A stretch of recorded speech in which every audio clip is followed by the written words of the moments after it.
Friday morning, and we are joined by Rob and Melissa from a spot down in Crawford County that used to be called a Java Tree Cafe and Catering, but now it's JT's Steam Table. It's Rob and Melissa.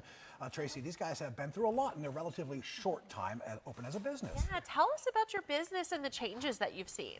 Well, we opened December 7th, a light up night in Meadville. It was our first night in 2018. Okay.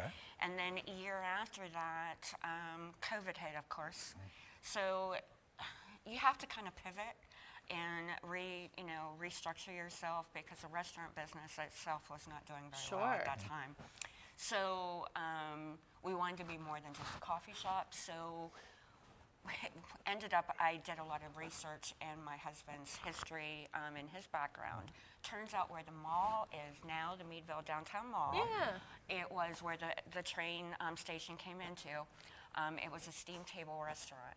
In 1895, and it was a Cubert's steam table restaurant. Okay. And so we shortened Java Tree to JT's and called it JT Steam Table Restaurant and Catering to more push for the catering part of everything. I'm curious, the steam table element. Can you kind of explain that? Steam trains.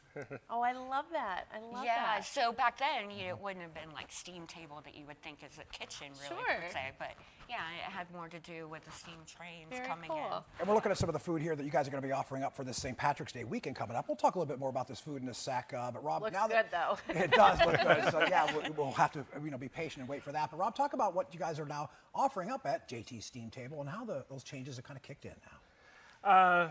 When we started out, we were starting to be pigeonholed a little bit as a coffee shop, and we wanted to really push our food, which is why the name change. So we specialize in specialty sandwiches, wraps, salads, and we really are growing in our catering business. So for this weekend, we're going to feature Ruben sandwiches, which are a twist on the traditional Ruben sandwiches, as well as Ruben quesadillas. We're going to talk a lot more about that when we come back in just a few minutes, but a little teaser here. We're going to turn a Ruben into a quesadilla for you this morning on Erie News Now. Yeah, so we're looking forward to that. We've got Rob and Melissa from JT's Steam Table down in Meadville. For folks who may not be able to stick around for the next segment when we talk about this delicious food, you guys are on Chestnut Street, right? Yes. 217. 217 Chestnut down in Meadville. That's where you'll find JT's Steam Table later on today. You'll find them right back here in a little bit on Erie News Now Sunrise. We're